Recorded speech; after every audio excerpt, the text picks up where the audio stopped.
समग्र भक्तपुरवासीको नाम जोडिने कारणले गर्दाखेरि यो भक्तपुर हस्पिटलको विकास र यो भक्तपुर हस्पिटल अगाडि बढाउने कुरामा कसैले पनि कन्जुसाइड नगरिकन मलाई यो छाप्रो यो चस्ताको डर देखेर एकदमै उ लाग्छ। यसलाई चाहिँ कमसेकम अहिले नयाँ भवन बनाएको छ। अब नयाँ भवन बनेर खुसी मान्नु पनि बेला त आछ, तर त्यो पनि व्यवस्थित भएन। अहिले यहाँ तपाईँको न पार्किङको व्यवस्था छ। बिरामी आउँदाखेरि त कसैले कसै साधन ल्याउनु पर्ला नि त। न पार्किङको व्यवस्था छ, न केही छ।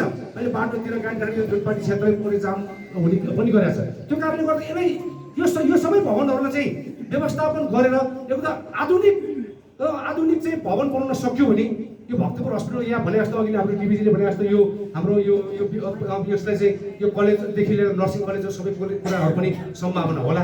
त्यो कारणले गर्दाखेरि यहाँ भएका अन्य जग्गा बाँकी भएका जग्गाका विषय पनि भक्तपुरलाई खुल्ला हृदयले काम गर्न दिएर भक्तपुर हस्पिटल उत्कृष्ट बनाउनुहोस्, तपाईँ हामी सबै साथमा छौँ भनेर गर्न सक्यौँ भने यो भक्तपुर हस्पिटलले अझ फड्को मार्नेछ र भक्तपुरका सरल र सहज र कमसेकम आर्थिक रूपमा विपन्न चाहिँ परिवारले चाहिँ यो भक्तपुर हस्पिटलमा चाहिँ राम्रो सेवा सुविधा पाउने र कुनै पनि महँगो हस्पिटल जान नपर्ने र कमसेकम आर्थिक यहाँ अहिले दिनको 1200-1300 चाहिँ बिरामीहरू चाहिँ उपचार गर्न आएको छ। जस्तै काठमाडौँतिर जाने बिरामी पनि हाम्रो भक्तपुरकै हस्पिटल राम्रो छ भनेर फर्केर आउने वातावरण छ।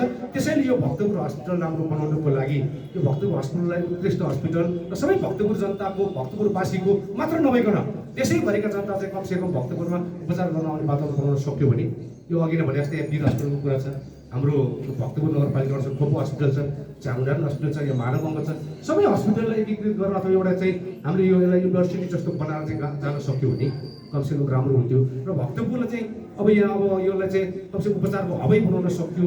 यसलाई चाहिँ स्वास्थ्य क्षेत्रमा चाहिँ उपचारको लागि भक्तपुर जाउँ भन्ने जुन किसिमका चाहिँ गतिविधिहरू अगाडि बढाउन सक्यो भने त्यो चाहिँ एकदम राम्रो हुन्छ। र जुन आज यो सिटी स्क्यान चाहिँ निरन्तर र यो हस्पिटलको प्रगति उत्तर प्रगतिको अझ पनि कामना गर्दछौँ। यो हस्पिटललाई परेको अप्ठ्यारो साह्रो हरेक कुरामा हाम्रो बलबुताले भ्याएसम्म हरेक किसिमका सहयोग साथ रहनेछ।